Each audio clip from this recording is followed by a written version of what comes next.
Boa noite, pessoal. Estamos juntos aqui com mais um Eu, Você e a Bíblia. Nós estamos estudando 2 Coríntios, segunda carta de Paulo aos Coríntios, e hoje nós vamos dar uma olhada no capítulo 4, versículos 7 a 18, fechando então o capítulo 4. Eu espero que hoje a gente não tenha nenhum problema aqui com o Instagram, com a internet, como aconteceu ontem, travando, né, a nossa live, e aí algumas pessoas acabaram não conseguindo entrar novamente, mas eu queria dizer para você que a live aconteceu ontem. Se você perdeu, basta você assisti-la, ok? Hoje aqui. Então eu vou deixar aqui marcado o nosso texto de hoje, 2 Coríntios, capítulo 4, versos de 7 até o 18. Fechando assim o capítulo 4 e fechando a nossa semana de exposição, sendo que a live de amanhã é uma live de bate-papo, interação, pergunta e resposta, não é? Então estou aqui aguardando a chegada de vocês. O Instagram está aí divulgando para o pessoal. Eu vou começar a divulgar aqui também, que eu já estou por aqui. Eu não sei porquê, me disseram que ontem tiveram dificuldades de encontrar, de achar por aqui. Eu vou hoje mandar para todo mundo de uma vez aqui. Quem quiser entrar que entre, quem não quiser entrar que não entre. Mas eu vou mandar para todos os meus contatos que aparecerem aqui. Vamos ver para quem que é que vai, e a sua participação com a gente aqui é muito bem-vinda, ok? Muito bem, vamos lá, vamos mandando para todo mundo.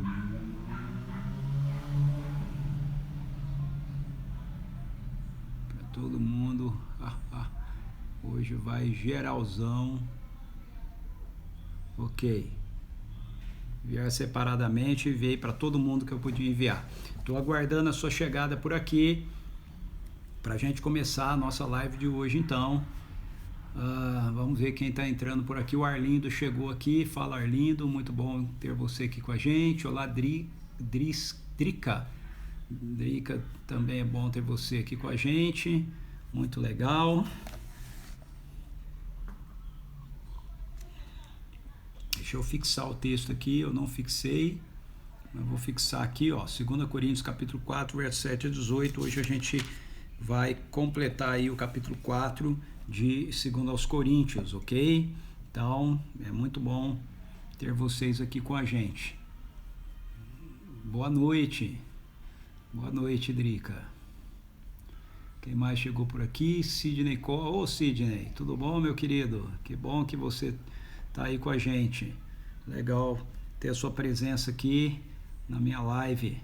Essa live é uma live de estudo bíblico, ok? Eu, você e a Bíblia, a gente vai conversando aí a respeito de vários textos bíblicos. Nós estamos estudando agora 2 aos Coríntios. Isso é um projeto que nós começamos ano passado, com o início dessa questão da pandemia, e continuamos, porque o pessoal foi pedindo para a gente não parar. Obrigado pelo abraço, Sidney. Outro para você. Olá, Roberta. Beta Malaguti é minha irmãzinha caçula. Muito bom ter você aqui com a gente também, Roberta.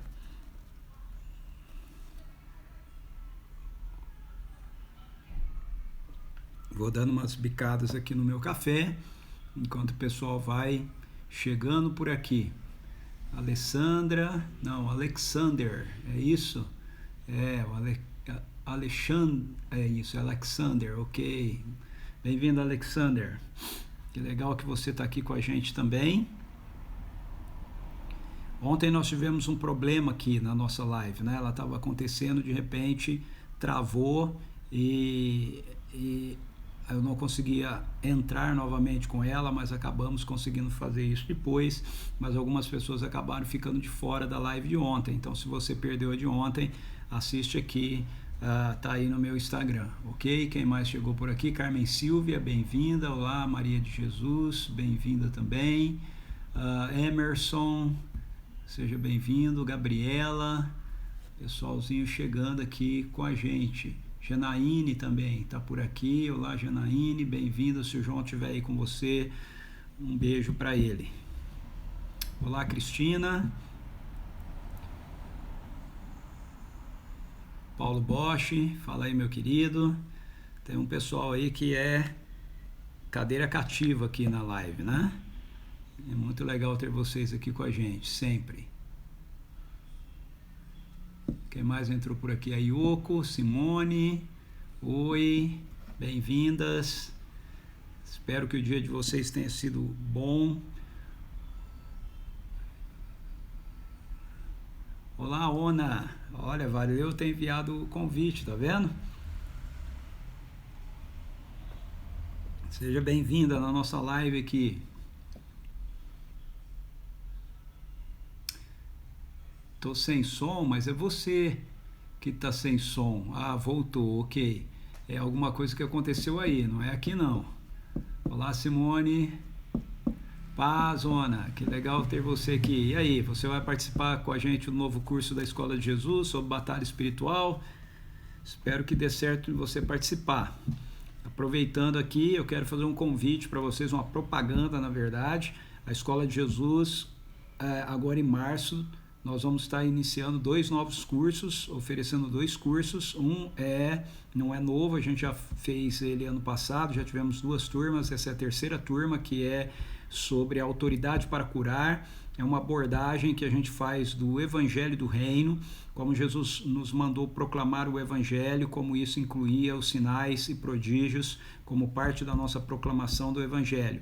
É um curso bem amplo sobre a teologia do reino, na verdade, né? Embora a gente fale bastante de cura, isso tudo é trabalhado dentro da perspectiva da teologia do reino. Aqui tem várias pessoas que fizeram. Se você quiser, você pode fazer parte da 3ª turma. E temos um curso novo que nós vamos estar lançando, que é Desvendando a Batalha Espiritual.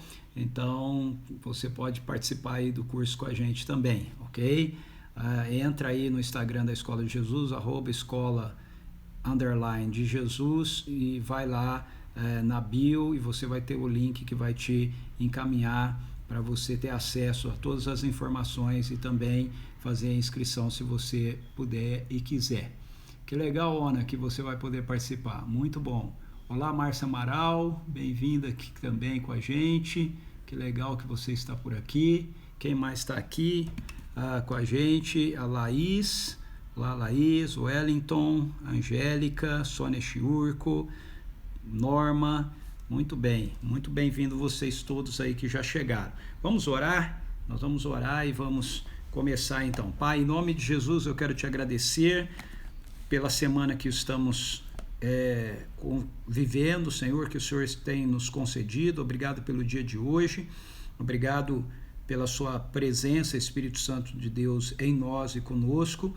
Obrigado pelo avanço da tua cura, Senhor, contra essa enfermidade que tem sido terrível, causada por esse vírus, mas nós cremos que o Senhor tem operado a destruição desse vírus, isso não apenas através das vacinas, mas através da tua intervenção direta também. Muito obrigado pela quantidade de pessoas curadas, os milagres que têm acontecido, e continuamos orando para que aquilo que está no céu se manifeste na terra. No céu a saúde, e nós pedimos que essa saúde do céu seja adensada na vida dos teus filhos e filhas, ó Deus, e pela tua graça comum na vida de outras pessoas que ainda não sabem a respeito do desejo que o Senhor tem de se relacionar com elas. Eu peço também que o Senhor traga um despertamento para a vida da tua igreja nesse momento, trazendo-nos de volta para os valores centrais da fé que nos são reveladas através das Escrituras, através da tua palavra. Espírito Santo, nós precisamos do Senhor. Eu peço que o Senhor nos ajude nesse tempo que vamos conversar juntos aqui, refletirmos a partir da tua palavra revelada a nós. Eu peço que a sua graça possa estabilizar as nossas internets para que a gente possa ter um bom tempo juntos aqui. Em nome de Jesus. Amém. Muito bem, quem mais entrou por aqui? O meu amor acabou de entrar. Oi, Su, tudo bem com você? Fabiana Guzmão acabou de entrar também. Muito bem, boa noite a todos vocês. Beleza, gente, vamos lá. 2 Coríntios, o apóstolo Paulo, ele está então, a partir do capítulo 3 até o capítulo 6, fundamentando para a gente o significado do que é ser um apóstolo e um ministro da nova aliança. eu tenho falado com vocês sobre essa abordagem da palavra apóstolo de uma forma mais ampla. A palavra apóstolo no grego significa enviado. Com o passar do tempo, a gente começou a fundamentar bastante a ideia da palavra apóstolo atrelada aqueles 12 que foram especiais por terem andado com Jesus. A única coisa que os tornou especial foi que Jesus caminhou com eles durante 3 anos e meio e também depois o apóstolo Paulo. Mas ao longo das escrituras, do próprio livro de Atos dos Apóstolos e depois também ao longo da igreja, a gente vê que esse conceito do apostolado é um conceito estendido a toda a igreja de Deus, a todo o povo de Deus. Eu não estou dizendo com isso que qualquer um de nós possa ser igualado aos apóstolos, os primeiros apóstolos de Jesus. O que eu estou dizendo é que nesse sentido mais amplo da palavra apóstolo, todos nós somos apóstolos no sentido de que todos nós somos enviados como ministros da nova aliança. O apóstolo Paulo, ele vem tendo uma interação com a igreja de Corinto, onde ele tenciona deixar claro para a igreja de Corinto o que significava eles serem parte do ministério da nova aliança, que era o ministério que os apóstolos estavam transferindo para a igreja. Os apóstolos não estavam transferindo o ministério da antiga aliança, os apóstolos estavam transferindo o ministério da nova aliança para a igreja, e o apóstolo Paulo queria que ficasse claro para a igreja dos Coríntios o que isso significava. O que significava nós sermos o povo da nova aliança, nós sermos enviados por Deus como mensageiros desta nova aliança, como ministros dessa nova aliança. Então, no capítulo 4, nos primeiros 6 versículos, o apóstolo Paulo ele vai esclarecer para a gente o que é o Evangelho, qual é a mensagem da nova aliança. E a mensagem da nova aliança é o Evangelho. Mas o que é o Evangelho? O Evangelho não é apenas a ideia de que Jesus morreu e ressuscitou para a nossa salvação individual, para que quando a gente morresse nós fôssemos levados para o céu. Não resta dúvida alguma que isso faz parte do Evangelho, mas isso não é o todo do Evangelho. Quando a gente toma isso como todo do Evangelho, nós reduzimos por demais a mensagem do Evangelho. Então, o capítulo 4, versículos 1 a 6, é um texto muito rico que nos ajuda a ter a visão que o apóstolo Paulo tinha a respeito do Evangelho. Ele vai mostrando isso em várias cartas dele, mas nessa sessão aqui, para os Coríntios, da segunda carta aos Coríntios, é um dos textos mais ricos no que diz respeito a essa explicação do apóstolo Paulo do que vem a ser o Evangelho. E o que ele demonstra para a gente nesse texto é que o Evangelho na verdade, a própria pessoa de Jesus Cristo, que carrega nele a revelação da glória de Deus, vivendo em nós e se manifestando através da nossa vida. Isso é o Evangelho. O Evangelho tem a ver com uma nova criação que se iniciou. Deus criou um mundo bom e perfeito, esse mundo foi abalado pela realidade da rebelião e através da ressurreição de Jesus, Deus deu início a uma nova criação, Deus deu início a um novo mundo. Essa era a compreensão do apóstolo Paulo no que diz respeito a o que acontece na nossa vida quando nós nos voltamos para Jesus, quando nós, usando a linguagem que a gente costuma usar, quando a gente se converte, quando a gente nasce de novo. O que acontece é que nós passamos a ser parte da nova criação que Deus começou a realizar a partir da ressurreição de Jesus. A linguagem do versículo 6 é revestida toda dessa nuance, né, desses aspectos da teologia da criação. Okay? Então é muito importante a gente entender que o Evangelho não diz respeito apenas à perspectiva da salvação espiritual, o Evangelho diz respeito ao início de uma nova criação, o início de uma nova realidade, de uma nova era, de um novo mundo, ok? Essa é a perspectiva para o apóstolo Paulo do que é o Evangelho, do que está acontecendo quando uma pessoa se rende ao Senhor. E por isso mesmo, a partir do versículo 7, o apóstolo Paulo faz questão de reforçar que o grande valor, a grande importância aqui não está nele ou em nós como aqueles que são portadores do Evangelho, mas está no próprio Evangelho, ou seja, na própria vida de Jesus, na própria pessoa de Jesus ressurreta, que está inserida em nós através da presença do Espírito Santo de Deus em nossas vidas. Então, a mensagem do Evangelho, que não é simplesmente palavras, mas é a própria vida ressurreta de Jesus glorificada em nós, ok? Inserida em nós através do Espírito Santo de Deus e que vai sendo moldada na nossa vida, nos conformando a Ele, nos transformando cada vez mais a sua imagem. É isso que ele está desenvolvendo aqui em 2 Coríntios capítulo 4, que esse conteúdo que é o Evangelho, ou seja, a presença da glória de Deus em nós através do Espírito Santo de Deus, que traz a representação da vida ressurreta de Jesus à nossa vida. Isso é o conteúdo mais importante, esse é o elemento mais importante. Por isso, no versículo 7, ele começa dizendo assim: temos, porém, esse tesouro em vaso de barro. Que tesouro é esse? O tesouro é isso que ele acabou de mencionar nos versículos 1 a 6, né, que é o Evangelho. Porquanto foi Deus quem ordenou das trevas resplandeça a luz, pois ele mesmo resplandeceu em nossos corações.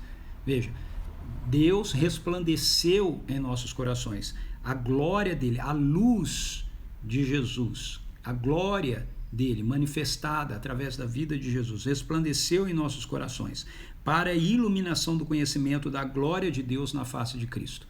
Então esse é o Evangelho, esse tesouro, essa verdade, essa realidade de que nós carregamos a presença da própria vida de Deus em nós, da própria vida de Jesus em nós. Jesus, a vida da ressurreição de Jesus está em nós através do seu Espírito, é a mensagem que nós estamos proclamando. E ele diz que esse conteúdo, esse tesouro, né, a glória de Deus em nós, a vida de Jesus em nós, ok? É carregada em vasos de barro.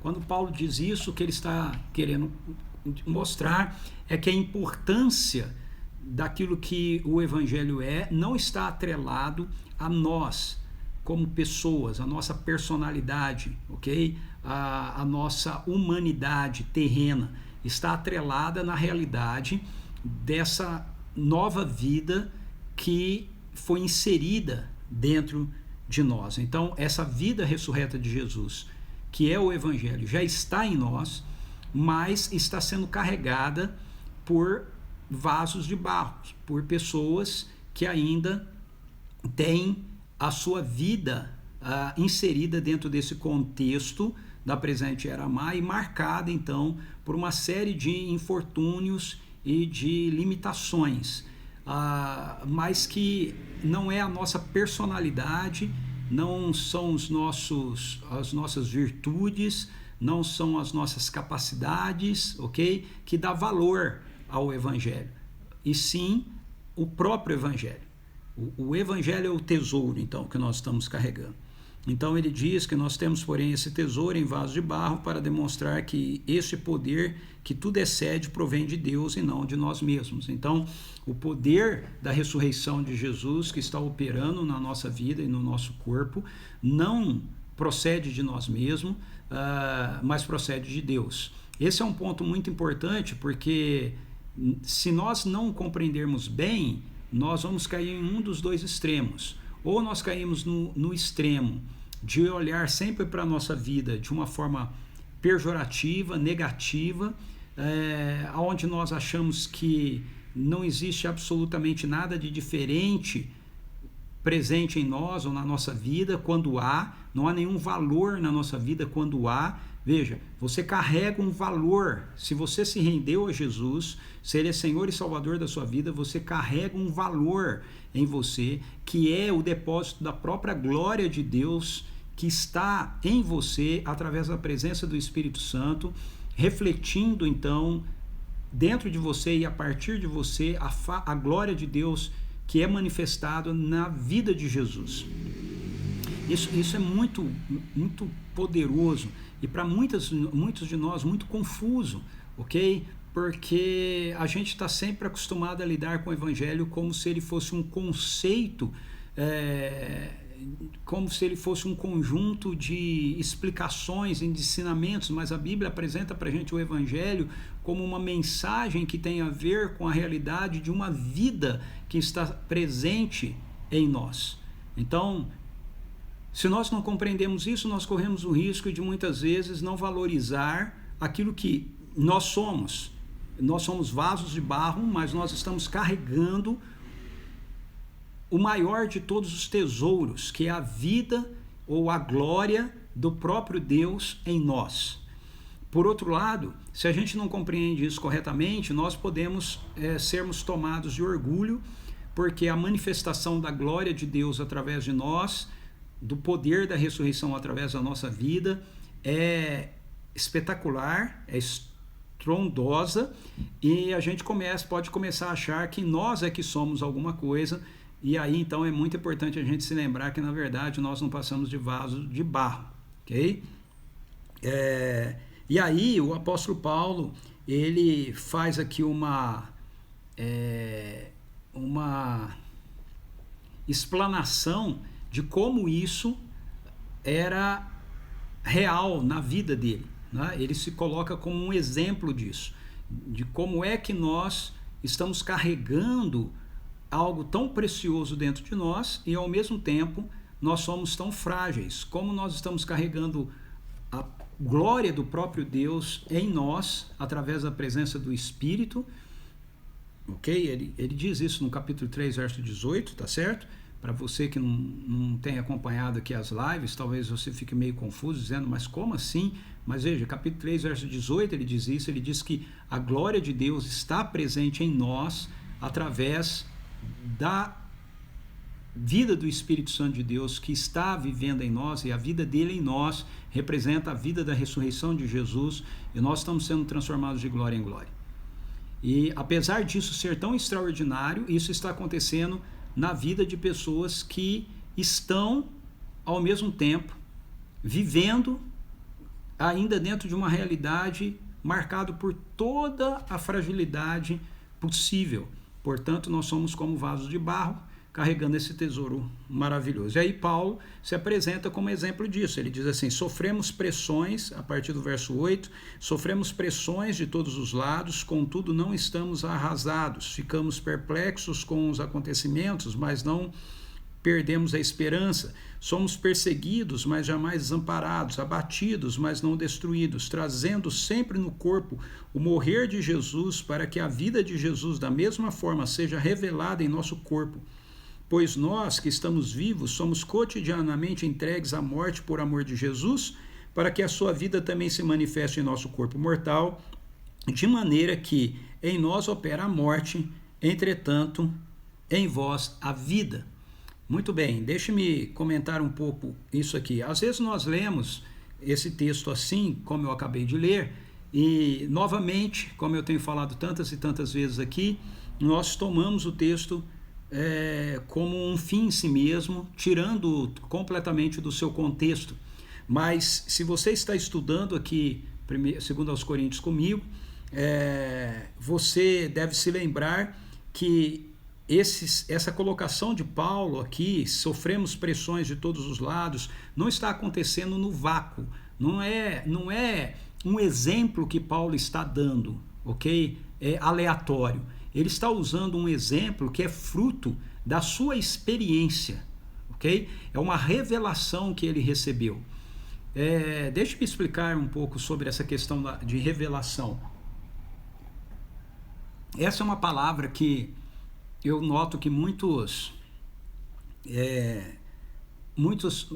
evangélicos usam de uma maneira errada, tanto de um lado, o lado mais carismático e pentecostal, quanto do outro lado mais conservador, tradicional, reformado.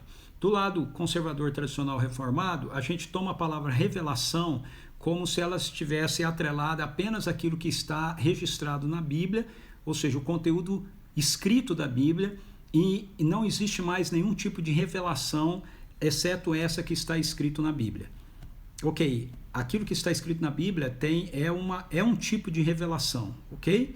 Mas ele não é, quando a Bíblia usa a palavra revelação, ela não está falando apenas desse tipo de revelação, que é a revelação escriturística, ou seja, aquela revelação que foi registrada nas escrituras, ok? Por outro lado, nós temos o grupo carismático pentecostal, que muitas vezes toma a palavra revelação como sendo uma fala inspirativa, uma nova fala inspirativa de Deus para nós. Sim, eu entendo que existe nos dons espirituais dons proféticos que podem trazer uma medida de revelação no sentido de palavra de conhecimento sobre alguém, uma palavra de sabedoria, etc. Mas a palavra revelação, nesse sentido de algo inspirativo, não é vista, não é, dessa forma, ou seja, trocando em miúdos, você não recebe mais revelação no sentido daquilo que vai ser novo, ok? De algo novo. Mas a palavra revelação nas escrituras, ela é frequente. Principalmente o apóstolo Paulo, ele lida muito com essa palavra, né? Revelação. As escrituras usam muito isso, porque Deus nos revelou. Então, o que é revelação? Revelação nas escrituras, de uma forma mais ampla, ela tem a ver com uma verdade ou uma realidade das escrituras que se torna uma verdade das escrituras, que se torna uma realidade na sua vida, ok? Então, a palavra revelação, ela tem a ver com um conhecimento que se torna uma experiência na sua vida, certo? Ele não é apenas um conhecimento teórico, ele não é apenas uma verdade que você sabe por uma questão teórica, é uma verdade que você sabe por uma questão de experiência. Então, deixa-me tentar esclarecer isso aqui para você. Você pode dizer que você conhece a força de alguém. Deixa-me usar um exemplo mais claro assim. Eu lutei karatê muito tempo, não é? Treinei karatê muito tempo. Vou tentar dar para você uma explicação sobre o que é revelação, ok? Eu treinei karatê muito tempo. E no karatê a gente conhece pessoas, não é? Mestres, profissionais do karatê, que a gente considera muito forte. Então, eu conheci de nome vários deles. Um dos karatecas que eu acho mais fortes, que eu considero mais fortes no karatê, chama-se Yahara. Eu tive a oportunidade, alguns anos atrás, de fazer um curso com o Yahara. Ele já estava bem mais velho do que na minha época mais jovem, de quando eu conhecia, né, como lutador lá no Japão. Mas ele esteve aqui no Brasil e eu pude fazer um curso com ele, eu pude ver a velocidade dele. Eu sempre vi as lutas dele e tudo mais, e sempre o achei muito rápido. Mas fazendo o curso com ele, eu vi presencialmente a velocidade dele. Então veja, eu nunca lutei com o Yahara, ok? Eu torci muito para no curso ele me chamar para lutar com ele, né? Porque eu queria experimentar a pancada dele, a força dele, ok? Então veja, isso serve para eu ilustrar o que eu quero dizer aqui. Conhecimento, eu posso dizer assim, o Yahara tem um golpe muito forte. E eu posso dizer isso como fruto do meu conhecimento, do que eu li, do que eu vi e do que eu ouvi. Ok? E não está errado. Mas esse tipo de conhecimento não é revelação. Revelação é quando esse conhecimento que eu tenho teórico, eu o experimento. Ou seja, se um dia eu tivesse tido a oportunidade de lutar com Yahara e eu recebesse um golpe dele, eu iria dizer, olha, o golpe de Yahara realmente é muito rápido e muito forte. Eu estaria dizendo a mesma coisa que eu disse anteriormente, só que agora Isso eu diria a partir de uma experiência que eu tive. Isso é revelação. Isso é revelação. Deu para entender? Então, muitas vezes a gente cita textos da Bíblia falando dos textos sem que eles realmente sejam uma revelação para um texto bíblico. Uma verdade bíblica, ela se torna uma revelação para a vida da gente quando aquilo que o texto bíblico diz e que nós afirmamos, que nós acreditamos, se torna uma experiência pessoal para nós. Então eu vou dar um outro exemplo disso, usando agora textos da Bíblia. Por exemplo, a gente costuma muito citar nomes de Deus, né? Jeová Rafá, Jeová Jireh, Jeová Nissi, né? As pessoas aprendem esses nomes de Deus e nós citamos esses nomes de Deus. Não tem nada de errado em você afirmar Jeová Rafá é o Deus que cura, ok? Isso é uma verdade, mas essa verdade ela só vai ser uma revelação para você o dia que você experimentar a cura de Deus na sua vida. O dia que você experimentar a cura de Deus na sua vida, então você vai dizer assim, Jeová Rafá. Ou o dia que você experimentar Deus curando alguém através de você, você vai dizer Jeová Rafá. Por quê? Aquele conhecimento teórico, ele foi experimentado. Isso é revelação. Então, revelação na Bíblia tem a ver com um conhecimento bíblico, uma verdade bíblica que é experimentada por você. Isso é uma revelação.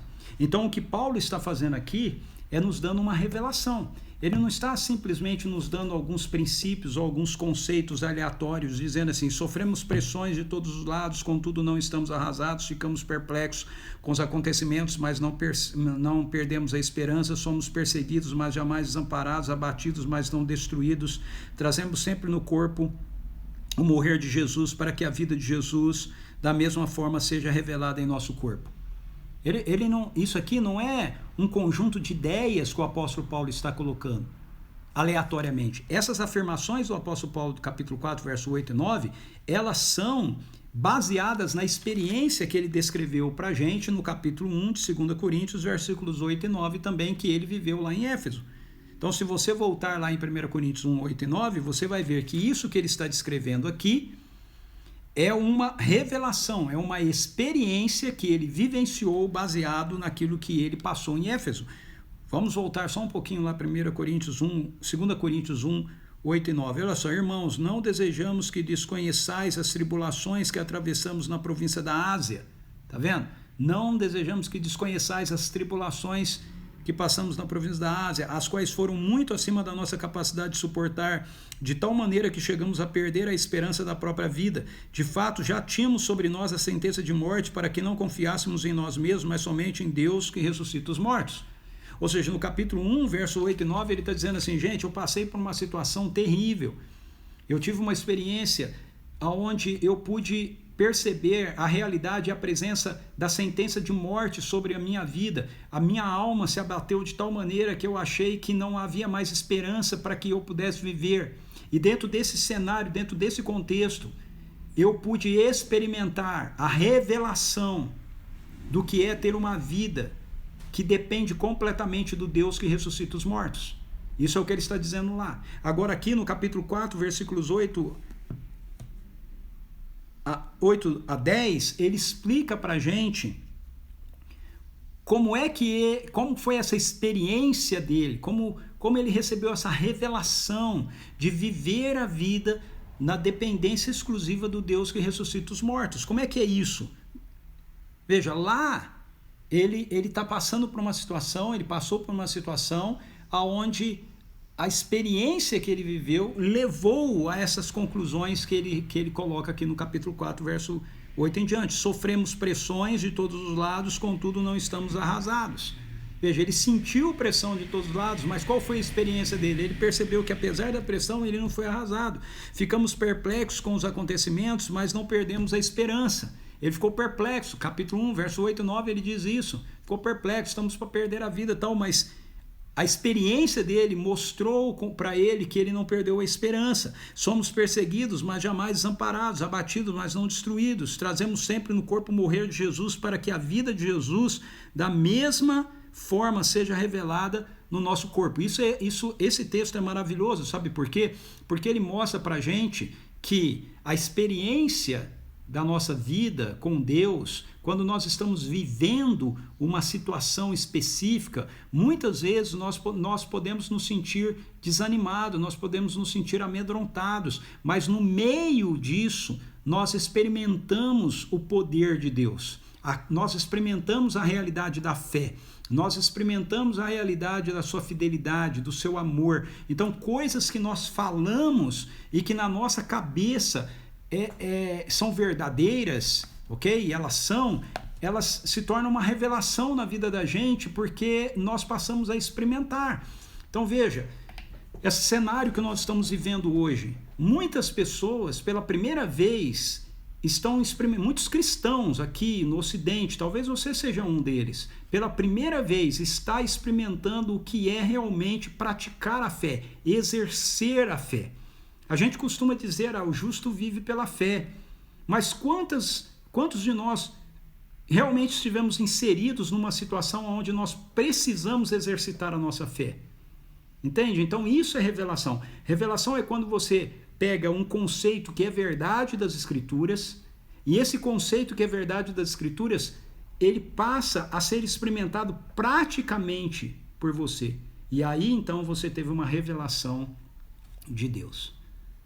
Você teve uma revelação de Deus. É isso que Paulo está dizendo aqui para a gente. Okay? Que ele experimentou essas verdades que ele sabia, ele experimentou na sua vida. Elas foram reveladas para ele na prática.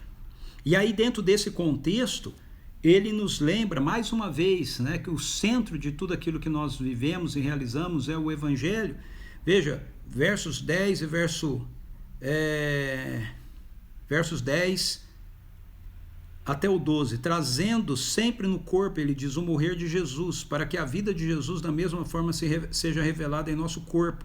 Pois nós que estamos vivos somos cotidianamente entregues à morte por amor de Jesus, para que a sua vida também se manifeste em nosso corpo mortal, de maneira que em nós opera a morte, entretanto em vós a vida. Preste atenção no que eu vou te dizer. O que é o Evangelho? Qual é a mensagem do Evangelho? A mensagem do Evangelho é Jesus Cristo, a vida de Jesus. A mensagem do Evangelho, o centro da mensagem do Evangelho é Jesus morreu e Jesus ressuscitou. O apóstolo Paulo diz em Romanos capítulo 6 que nós morremos com Cristo e nós ressuscitamos com Cristo. De novo, esse é um texto que muitas vezes a gente cita, mas ele é apenas teórico. Ele é uma teoria, ele é um conceito, ele é uma verdade, mas ele é uma verdade conceitual na cabeça de muitos de nós, para a mente de muitos de nós. Mas o que Paulo está nos dizendo aqui é que quando ele fala que nós morremos com Cristo, nós ressuscitamos com Cristo, ele não está falando de uma ideia teológica, ele está falando de uma experiência real. O Evangelho é isso. Se o Evangelho tem a ver com a vida de Jesus sendo vivida em mim, sendo vivida em você, através da presença do Espírito Santo de Deus, se o Evangelho tem a ver com o poder da vida ressurreta de Jesus operando em nós, então nós temos que nos lembrar que para haver ressurreição, primeiro precisa haver morte. Jesus morreu e ressuscitou.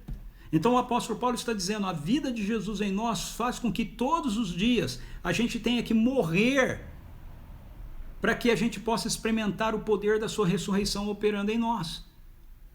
Temos que morrer. Todos os dias nós somos entregues à morte. Essa expressão usada por Paulo, ela é bem ampla. Ela passa pela perspectiva de nós todos os dias compreendermos as nossas limitações e fragilidades na nossa humanidade, na nossa primeira humanidade, para que a gente viva a partir da nova humanidade que está inserida dentro de nós através da vida ressurreta de Jesus que foi inserida em nós. Você não vive o poder da ressurreição de Jesus se você não morrer para a sua carne, se você não morrer para a sua independência, se você não morrer para a sua vaidade, se você não morrer para o seu egoísmo, se você não morrer para as propostas desse mundo. Todos os dias, se nós não morrermos por Jesus, por sermos fiéis a Ele, por estarmos sendo perseguidos, assim como Ele morreu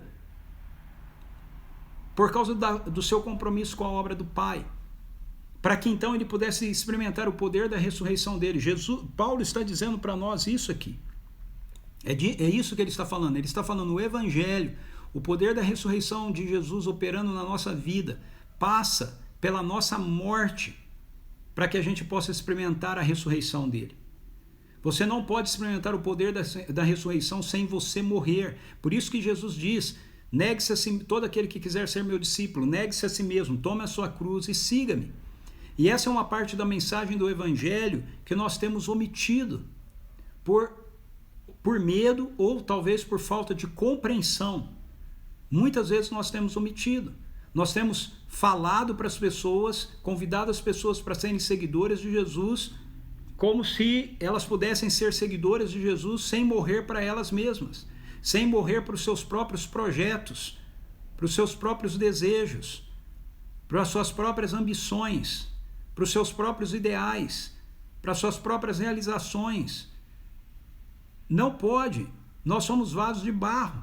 Nós carregamos um tesouro que é a vida de Jesus ressurreta, presente na nossa vida. Mas para que ela se manifeste através da nossa vida, nós precisamos morrer por ele todos os dias.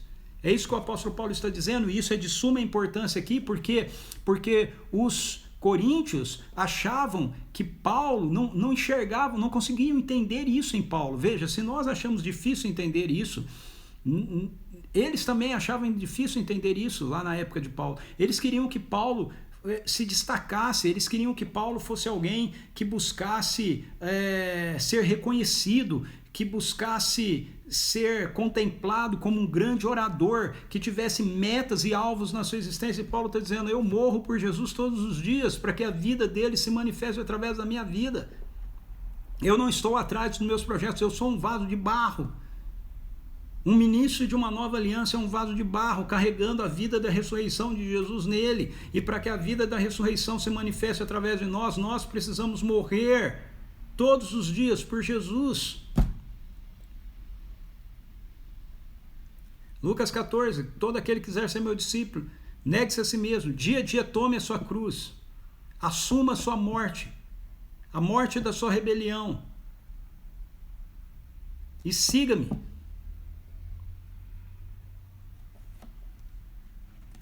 Quando nós fazemos isso, então, nós somos tomados pela vida de Deus, e porque nós cremos, nós falamos. No verso 13, é isso que o apóstolo Paulo diz aqui, ele fala assim, assim está escrito, criei, por isso declarei.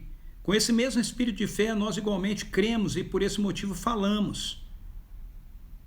Temos a certeza de que aquele que ressuscitou o Senhor Jesus dentre os mortos, da mesma forma nos ressuscitará com ele e nos apresentará convosco.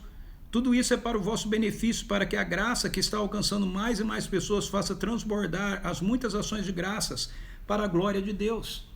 Então o apóstolo Paulo diz, gente, o negócio é o seguinte, eu tenho certeza que eu estou carregando a vida de Jesus em mim, por isso eu não preciso de subterfúgios, eu não preciso ser um grande orador, eu não preciso de retórica, eu não preciso de me exaltar, eu tenho que me enxergar como um vaso de barro. Se nós somos ministros da nova aliança, nós temos que nos enxergar como um vaso de barro. A única coisa que importa é a vida gloriosa de Jesus que nós estamos carregando dentro de nós, e se nós queremos que ela se manifeste através de nós, então nós precisamos morrer.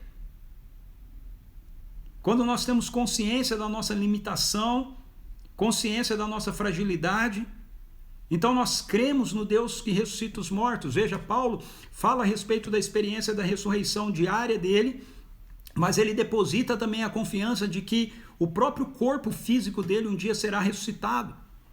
Ele diz, assim como Deus ressuscitou Jesus dentre os mortos, da mesma forma nos ressuscitará. Como Deus ressuscitou Jesus dentre os mortos? Não foi uma ressurreição espiritual, foi uma ressurreição física, corpórea. Então Paulo está dizendo que nós morremos diariamente, todos os dias, e nós somos ressuscitados, nesse sentido de que a vida ressurreta de Jesus flui de nós. Todas as vezes que nós morremos para nós mesmos, a vida dele se manifesta através da nossa vida, mas ele nos lembra que essa vida frágil, esse vaso de barro, vai ser ressuscitado dos mortos, como Jesus foi, e nós vamos ter um corpo glorificado, um corpo físico transformado, mais glorificado, mais físico, como Jesus tem. É isso que ele está falando aqui. Ele tem essa confiança, e ele diz, porque eu criei assim, por isso é o que eu falei. Aqui tem um detalhe que é importante eu mencionar para a gente. Veja, quando Paulo diz assim está escrito, crie, por isso declarei, ele como um rabino, como um judeu, ele, quando faz a citação de um texto do Antigo Testamento, ele tem todo o conjunto do texto na mente dele. Que texto é esse? Onde é que está escrito, crie, por isso declarei? Ele está citando aqui o Salmo 116.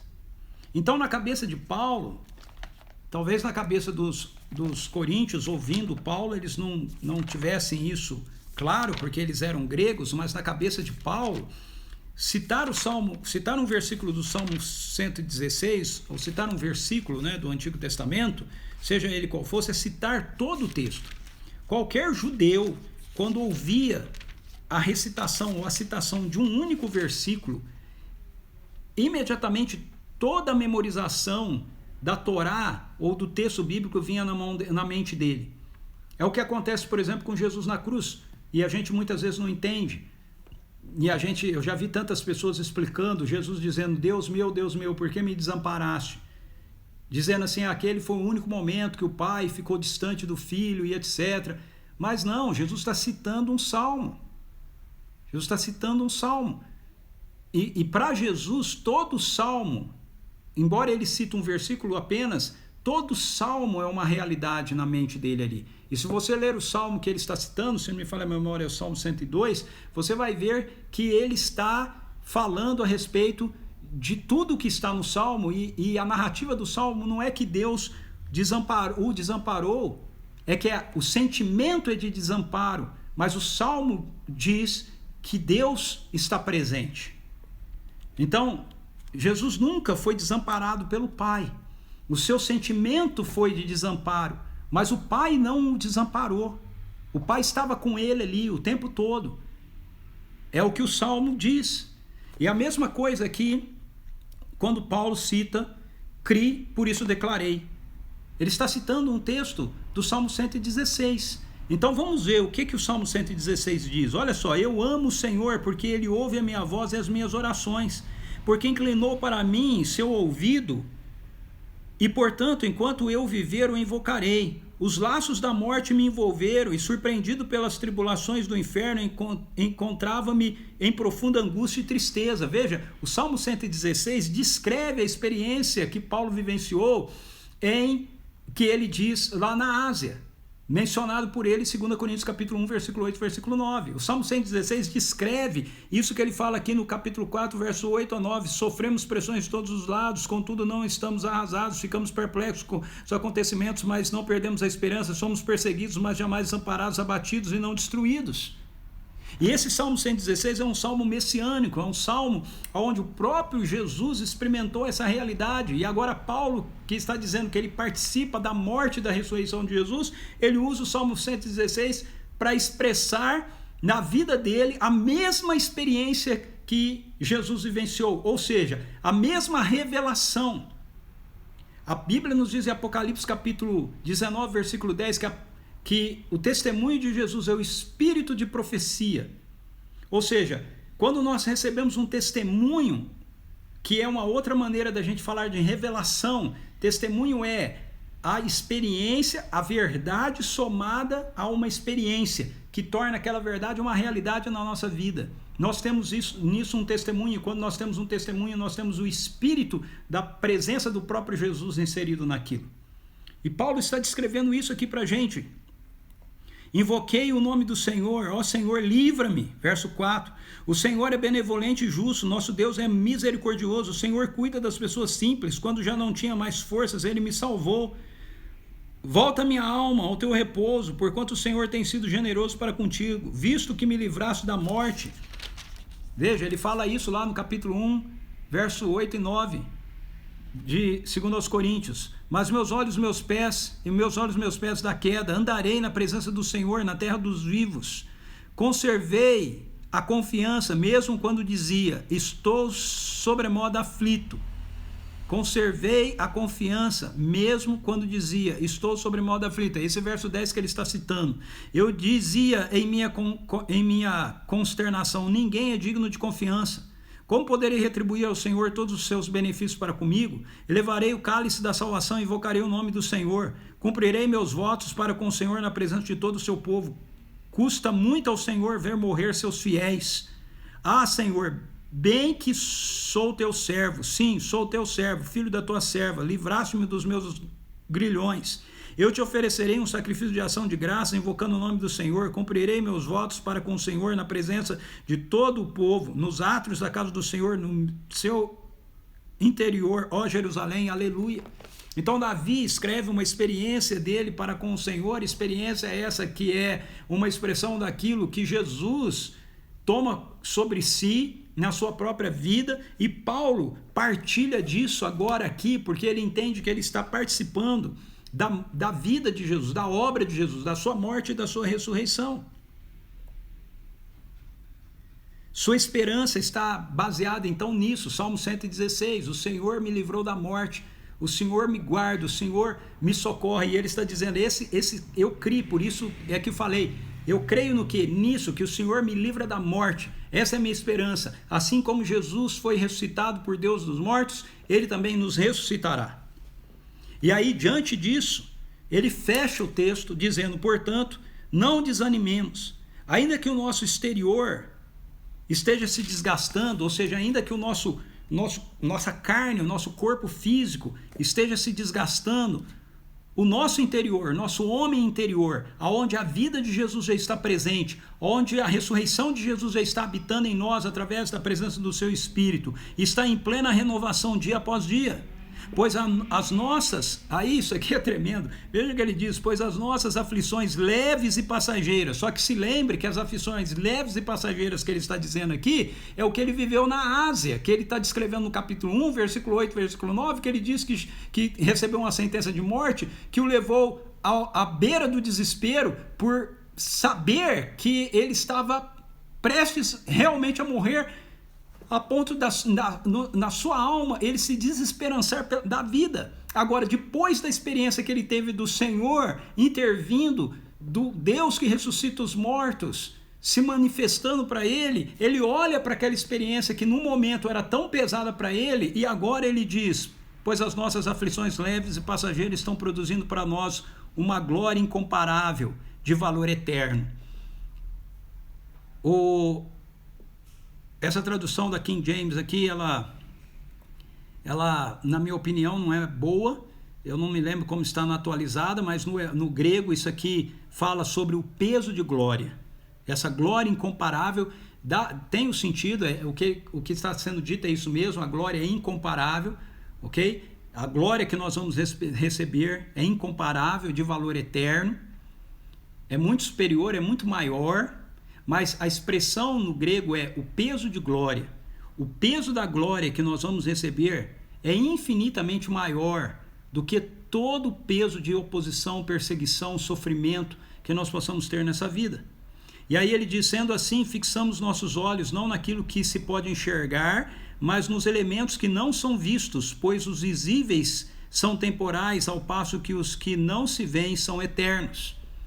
Então, eu quero encerrar essa nossa live explicando ainda duas coisas para vocês. No versículo 17, o que o apóstolo Paulo está dizendo quando ele diz assim, pois as nossas aflições leves e passageiras estão produzindo para nós um peso de glória, de valor eterno, ou na minha tradução, uma glória incomparável, um peso de glória de valor eterno. O que ele está dizendo aqui é o seguinte, você tem que olhar sempre o texto dentro do seu contexto, tá certo? Ele diz assim, a glória da antiga aliança foi muito menor do que a glória que nós estamos carregando na nova aliança.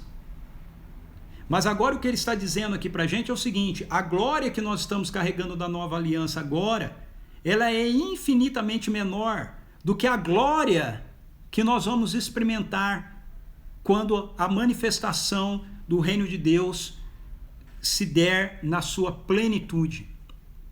Então, assim como a glória da nova aliança é superior à glória da antiga aliança, a nova aliança é superior à aliança de Moisés, assim também a glória que nós vamos provar na manifestação do reino pleno de Deus é muito maior do que a glória que nós estamos experimentando agora, que nós estamos carregando agora, que é espetacular, é maravilhosa. Veja, a glória que Moisés carregou era espetacular, era maravilhosa, mas diante da glória da nova aliança, diante da glória que está em você, que está em mim, diante da glória que nós carregamos com a vida ressurreta de Jesus em nós, aquilo que Moisés experimentou é infinitamente menor, mas aquilo que nós vamos experimentar quando o novo céu e a nova terra chegarem, nosso ser for completamente transformado, a mesma consistência da vida ressurreta de Jesus, então a glória que nós experimentamos agora, nós vamos ver que ela é infinitamente menor do que a glória que está guardada para nós. Deu para entender?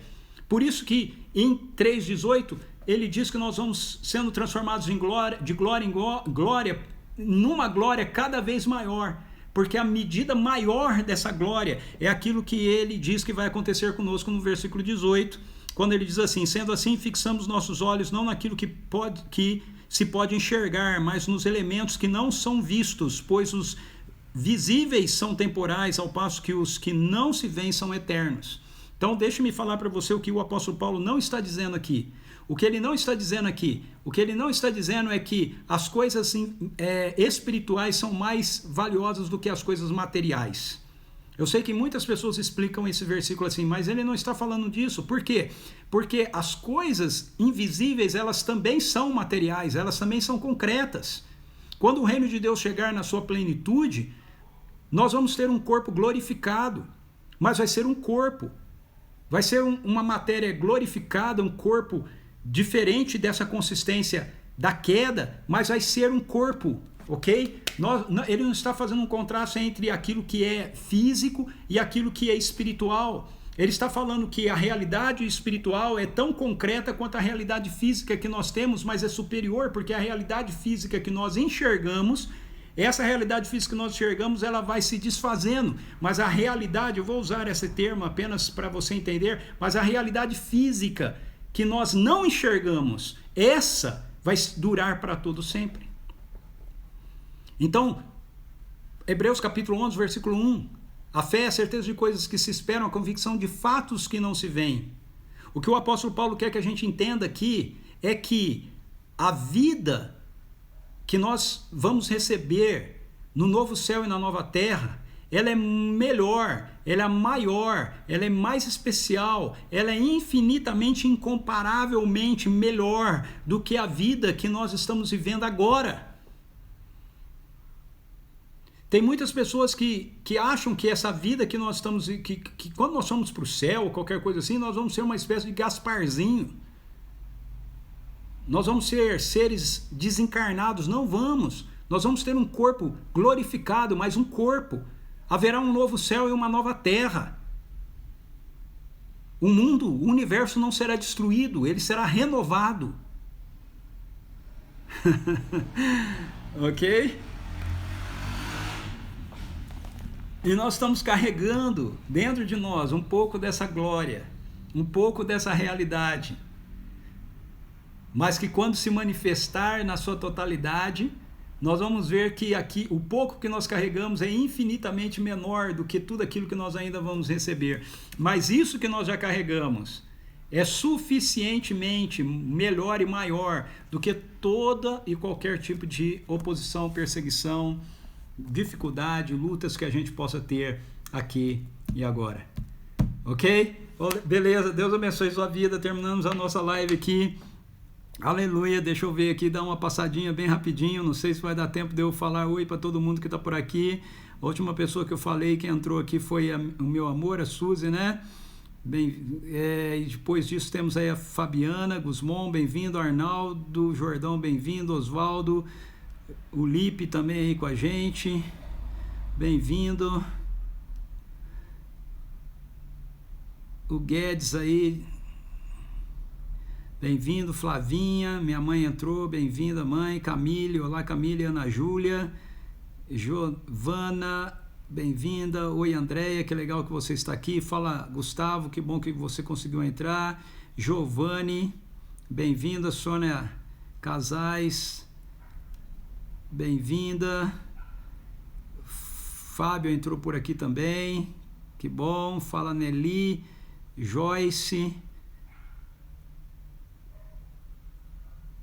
Dete Mari, é isso? Fala William, legal aí meu brother.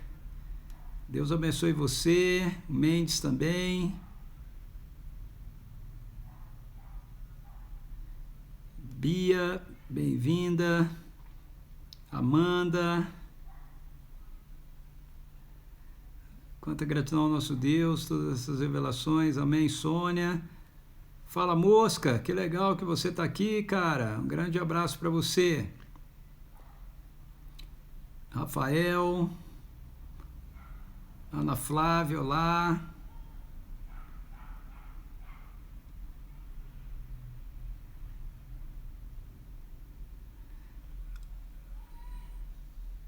Antônia, bem-vinda também. Poxa, Cristina, que pena. Fala, Iron. A minha aqui agora, esse problema é na net de vocês, hein? A minha aqui não travou nenhuma vez, ok? Fala, Jairo, Maximus. Julimar. Amém, amém. Sérgio, Master Coach, entrou por aqui também. Mais no finzinho, mas bem-vindo. Amém, William. Joia demais. Ok, gente, é isso aí. Nós estamos terminando a nossa live aqui, então. Se você entrou e ela já estava acontecendo, logo que eu sair, você tem condição de assistir toda ela aqui no meu Instagram mesmo, ok? Ou então você pode ver mais tarde lá no canal, no YouTube, @CPVinhedo. Tá legal? Amanhã, 6h30, nós estamos aqui. A live de amanhã não é exposição, a live de amanhã é para a gente interagir. Você pode trazer as suas dúvidas sobre o que a gente está conversando aqui ao longo dessa semana, tá bom? De 2 Coríntios. Você pode pedir amanhã para que eu aprofunde algum tema que eu tratei aqui, ou trazer perguntas também para serem esclarecidas. Então eu espero você aqui amanhã, beleza? Bom descanso, uma boa noite. Que a graça de Deus acompanhe você. Fui. Beijo no teu coração.